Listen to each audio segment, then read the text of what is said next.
Salut à tous, bienvenue pour ce nouveau petit journal du Japon. La semaine dernière, j'ai fait une pause parce que j'avais une extinction de voix à cause d'un rhume que m'avait filé mon fils. Mais cette semaine, ça va mieux, je me suis bien reposé, donc aujourd'hui, je vais vous parler des actualités du Japon de la semaine dernière et de cette semaine. Nous commencerons par parler du séisme qui a eu lieu le mercredi 16 mars au nord-est du pays et qui a été ressenti jusqu'à Tokyo et à Yokohama. Nous parlerons des conséquences directes de ce séisme et aussi des conséquences à plus ou moins long terme, c'est-à-dire qu'une semaine après, il y avait encore des conséquences, notamment des risques de coupure d'électricité à cause de ce tremblement de terre. J'en profiterai pour vous parler de l'échelle Shindo, donc c'est l'échelle sur laquelle on note l'intensité ressentie des séismes au Japon. Ensuite, on parlera rapidement de la fin du semi-état d'urgence dans tout le pays et également de la nouvelle augmentation du nombre d'entrées journalières dans le pays qui a été annoncée pour avril. On terminera ce journal en parlant de l'abolition de certaines règles d'un autre âge dans les lycées publics de Tokyo. Donc ça a fait pas mal les news, même en France, j'ai entendu. Vous verrez qu'il y a des choses qui sont vraies, il y a des choses qui sont un peu moins vraies. Et je vous parlerai également des clubs scolaires, parce qu'il y a eu une petite news sur ces clubs scolaires. Donc plus d'informations à la fin de ce journal. Vous le savez sûrement déjà tous maintenant, mais le mercredi 16 mars à 23h36, un grand tremblement de terre a eu lieu au large des côtes de la préfecture de Fukushima. L'épicentre était situé à 57 km de profondeur et la magnitude était de 7.4, ce qui fait qu'il a été ressenti très fortement évidemment à Fukushima, Miyagi et les préfectures environnantes, mais on l'a même ressenti assez fortement jusqu'à Tokyo et Yokohama. Au Japon, on donne évidemment la magnitude, comme dans les autres pays, mais on parle surtout de l'échelle Shindo. Donc l'échelle Shindo, c'est une échelle de 0 à 7, qui retransmet l'intensité ressentie des tremblements de terre. Donc rapidement, à quoi correspondent ces niveaux? Eh bien, de 1 à 3, il n'y a pas vraiment d'effet ressenti, on voit éventuellement des lampes bouger. À partir de 4, on sent la secousse même si on marche et on est réveillé si on était endormi au moment de la secousse. Le niveau 5 est divisé en 5- et 5+, donc au niveau 5-, certaines personnes sont effrayées et sont obligées de se tenir à quelque chose pour rester debout, et au niveau 5+, eh bien, il est vraiment difficile de marcher sans se tenir à quelque chose de stable. Au niveau 6-, il est difficile de rester debout pour la plupart des personnes, et au niveau 6+, il est pratiquement impossible de se déplacer autrement qu'en rampant, et si on reste debout, il y a un risque de projection en l'air. Et le séisme du 16 mars était donc de Shindo 6+ à Fukushima et à Miyagi. Donc ça a beaucoup bougé, il y a eu beaucoup de dégâts dans les magasins, les habitations et même les infrastructures, j'en reparlerai un peu plus tard. Et à Yokohama et à Tokyo, c'était seulement Shindo 4 ou Shindo 3, donc voilà, ça a bougé, on a senti la secousse, mais il n'y a pas eu de dégâts, c'était pas dangereux. En fait, 2 minutes avant le gros séisme, il y a eu un petit séisme de magnitude 6, donc on a senti un petit peu à Yokohama, mais pas plus que ça. Et par contre, le séisme de magnitude 7.4, on l'a bien ressenti, surtout c'était assez long, et moi j'avais un petit peu mal au cœur, à force de rester debout et de bouger comme ça donne un petit peu mal au cœur, bon ça passe rapidement, mais il n'y a pas eu de dégâts matériels, rien n'est tombé des étagères, donc c'était pas très grave ici en tout cas. Et comme d'habitude, quand il y a un gros séisme, bon, je critique un petit peu, j'en ai déjà parlé dans une autre vidéo, mais le système d'alarme n'a pas sonné, on n'a pas eu de message pour nous avertir de ce tremblement de terre, alors que c'était le plus fort ressenti ici depuis bien longtemps. Et si ici, évidemment, on était assez loin de l'épicentre, donc on a été vraiment épargné, eh bien, il y a eu quand même 3 personnes dont la mort aurait été causée par ce tremblement de terre, et également 231 personnes qui auraient été blessées suite à ce séisme. Côté dégâts matériels, il y a eu évidemment beaucoup d'objets qui sont tombés, qui sont cassés dans les habitations et dans les magasins. Il y a également eu quelques fissures sur les routes et autoroutes, mais qui ont été réparées assez rapidement.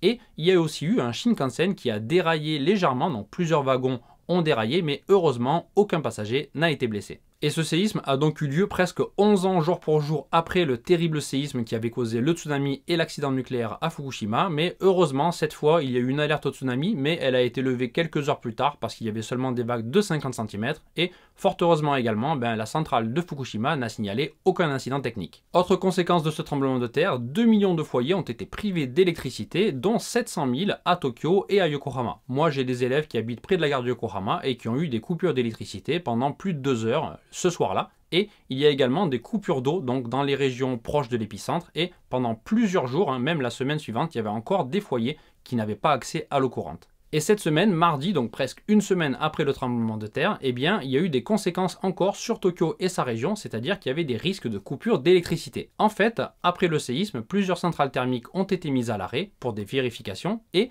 dans 8 préfectures qui sont alimentées en électricité par la société TEPCO, eh bien, la production n'était pas suffisante. Il faut dire aussi qu'il y avait une vague de froid qui est arrivée sur le pays et qui était assez inhabituelle à cette période. Il faisait 4 degrés à Tokyo, il a même neigé, ça n'a pas tenu, mais voilà. Donc le ratio production-demande était vraiment limite et même s'il y a eu quelques petites coupures d'électricité et si le gouvernement a demandé aux Japonais de réduire leur consommation, eh bien le pire a été évité, il n'y a pas eu de grosses coupures d'électricité, heureusement. Puisqu'on parle des tremblements de terre, un petit mot pour vous dire que moi, donc c'est pas quelque chose qui m'inquiète, c'est pas quelque chose qui me stresse. J'habite ici depuis longtemps, donc je suis un peu blasé et puis même au début, ça m'a jamais vraiment terrifié. Alors à tort ou à raison, mais voilà, c'est comme ça. Donc je sais pas ce que vous en pensez, donc dites-moi dans les commentaires, est-ce que c'est un point qui vous empêche vraiment, qui vous bloque pour venir au Japon? Ou est-ce que vous êtes déjà venu au Japon ou vous habitez au Japon et vous avez ressenti un tremblement de terre et quelle a été votre impression? Voilà, donc n'hésitez pas à m'en parler dans les commentaires. Bien, deux bonnes nouvelles maintenant. Donc tout d'abord, comme presque à chaque numéro du Petit Journal, eh bien le gouvernement a encore annoncé une augmentation des entrées quotidiennes sur le territoire japonais. Donc à compter du 1er avril, ce ne seront plus 7000 mais 10 000 personnes qui seront autorisées à entrer au Japon. Deuxième bonne nouvelle, c'est la fin du semi-état d'urgence qui était encore appliqué dans 18 préfectures du pays. Donc cette semaine, le lundi 21 mars, toutes les préfectures du pays sont sorties de ce semi-état d'urgence et donc c'était la première fois depuis le 8 janvier qu'aucune préfecture n'était concernée par un état d'urgence ou un semi-état d'urgence. Conséquence de cette levée, les restaurants et les bars n'ont en général plus besoin de fermer plus tôt et le zoo d'Ueno a réouvert ses portes, donc on peut y retourner depuis le 23 mars, mais attention, il faut réserver pour y aller. Et en parlant du zoo, on peut également à nouveau participer au tirage au sort pour avoir la chance de faire partie des personnes qui pourront voir les bébés pandas au zoo, donc c'est depuis le 25 mars. Le gouvernement métropolitain de Tokyo appelle quand même ses habitants à la prudence et leur demande de ne pas relâcher leurs efforts et de faire attention et d'éviter de faire des hanami. Donc les hanami, ce sont les fameux pique-niques sous les cerisiers en fleurs où on va donc admirer les fleurs de cerisier. Ce n'est pas une interdiction formelle, évidemment. L'année dernière et il y a 2 ans, il y avait la même chose. Et en fait, ça s'était traduit concrètement par les pelouses des parcs de Ueno ou les bords des rivières les plus populaires où il y a le plus de monde en général pour le hanami qui n'étaient plus accessibles. Donc, il y avait des pancartes, interdiction de faire des hanami ici. Mais on pouvait évidemment faire des pique-niques dans d'autres parcs moins peuplés. Nous, à Yokohama, on a fait plusieurs pique-niques l'année dernière et dans le parc, il y avait beaucoup de personnes, mais évidemment, ça n'a rien à voir avec la densité qu'il peut y avoir au parc de Ueno ou le long de certaines rivières à Tokyo. Donc ne vous inquiétez pas, si vous êtes au Japon ou que vous allez bientôt arriver au Japon, eh bien vous pourrez quand même faire des pique-niques, simplement pas dans les lieux qui sont en général noirs de monde à Tokyo, mais dans les autres endroits, il n'y aura pas de problème, vous pourrez profiter des fleurs de cerisier. D'ailleurs, la plupart des cerisiers sont déjà en fleurs et c'est bientôt la pleine floraison, donc j'espère que cette semaine, je vais pouvoir aller filmer tout ça dans un parc pas loin de chez moi pour vous montrer tout ça dans une vidéo. Pour terminer ce journal, nous allons donc parler de l'abolition de certaines règles dans les lycées publics de Tokyo. Donc j'ai vu que beaucoup de médias français, que ce soit sur internet, à la télévision ou même que certains youtubeurs comme Louis-San avaient fait des vidéos sur le sujet. Donc je vais reprendre l'information à la base et vous montrer qu'il y avait des choses qui ont été dites qui étaient vraies. Il y avait des choses qui étaient vraiment des grosses généralités et qui ne correspondent pas vraiment à la réalité ou en tout cas aux chiffres que moi j'ai trouvés en lisant les journaux ici. Donc la semaine dernière, le Conseil de l'éducation du gouvernement métropolitain de Tokyo a décidé d'abolir plusieurs règles dans les lycées publics de Tokyo. Donc ces règles avaient créé la polémique depuis plusieurs années et continuaient de faire les news de temps en temps. Donc ce sont des règles qui étaient jugées un peu abusives et un peu d'un autre âge, vous allez voir. Cette décision d'abolir certaines de ces règles a été prise après plus d'1 an d'enquête sur le terrain, après des entretiens avec les professeurs, avec les élèves et avec les parents d'élèves. Et parmi les règles qui ont été abolies, l'une des plus controversées obligeait certains élèves à se teindre les cheveux en noir si la couleur naturelle de leurs cheveux n'était pas le noir. Tout ça afin de créer une uniformité parmi les élèves. Alors vous avez déjà peut-être entendu parler de cette règle dans les médias ou ailleurs, mais cette règle existait évidemment à Tokyo, mais c'était quand même la minorité des lycées qui l'appliquaient. L'année dernière, il y avait seulement 7 lycées parmi tous les lycées publics de Tokyo qui l'appliquaient encore, et donc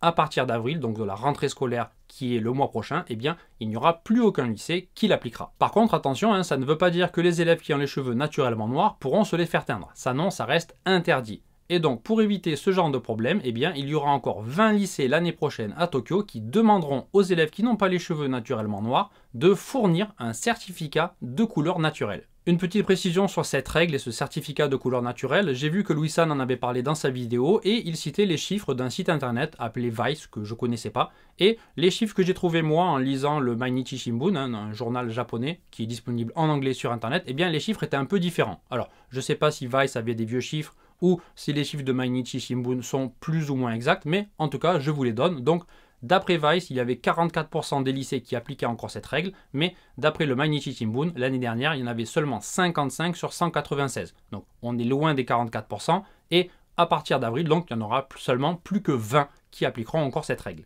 Une autre règle concernant les cheveux, mais cette fois pour les garçons, eh bien c'était que la coupe two blocks, donc je connaissais pas, mais ça veut dire avoir les cheveux rasés sur les côtés et un peu longs par-dessus, qui a été popularisée notamment par les acteurs et les chanteurs coréens.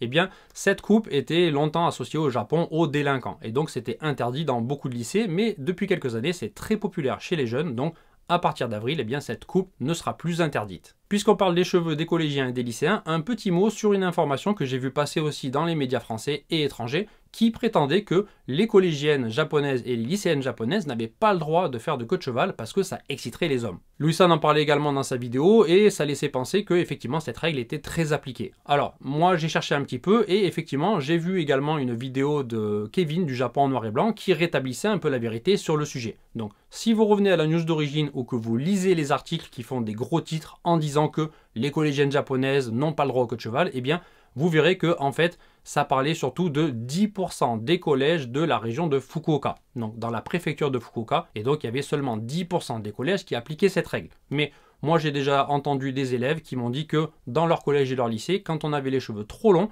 il fallait faire une queue de cheval. Et puis, quand je me promène dans la rue, je vois souvent des collégiennes, des lycéennes avec des queues de cheval. Voilà. Donc, a priori, cette règle existe, oui, mais c'est loin d'être répandu et c'est pas du tout la norme dans tout le pays. Pour en revenir aux règles qui ont été abolies à Tokyo, il y avait une autre règle hallucinante qui était encore appliquée par 13 lycées l'année dernière et qui sera abolie donc à partir du 1er avril. Et donc, cette règle obligeait les élèves, surtout les filles, à porter des sous-vêtements blancs. Parce que si elles avaient des vêtements de couleur, il y avait un risque qu'on les voit à travers la chemise. En général, les lycéennes ont une chemise blanche. La chemise est quand même pas très transparente, hein, c'est assez épais comme tissu, et puis vous avez une veste. Et puis, quand bien même pour les soutiens-gorge, on peut éventuellement comprendre, mais pour les sous-vêtements, a priori, le professeur n'est pas censé regarder le sous-vêtement de ses élèves. Voilà. Donc cette règle, heureusement, sera abolie à partir du 1er avril. Il y avait une autre actualité la semaine dernière concernant les collèges et les lycées, mais cette fois, c'est à propos des bukatsu. Donc les bukatsu, ce sont les clubs scolaires, donc les activités que les élèves font au sein de l'établissement dans des clubs. Donc si vous ne le saviez pas, eh bien au Japon, dans les écoles, dans les collèges et les lycées, donc il y a des clubs d'activités que les élèves font donc après les cours au sein de l'établissement. Donc il y a des clubs donc d'activités culturelles, ça peut être du théâtre, ça peut être de la calligraphie, il y a des clubs évidemment sportifs, il y a des clubs scientifiques et même si le nombre et le type de club varient d'un établissement à l'autre, on retrouve toujours en général au moins un club de baseball, de softball ou des sports les plus populaires. Alors le softball, si vous ne connaissez pas trop, hein, c'est un peu comme le baseball mais avec une plus grosse balle et en général au Japon c'est surtout pratiqué par les filles. Et ces clubs c'est vraiment quelque chose d'assez important qui prend beaucoup de temps parce que c'est pas une heure de temps en temps, hein, c'est plusieurs heures tous les jours après les cours et même le samedi matin. Donc pour les élèves ça prend beaucoup de temps et d'énergie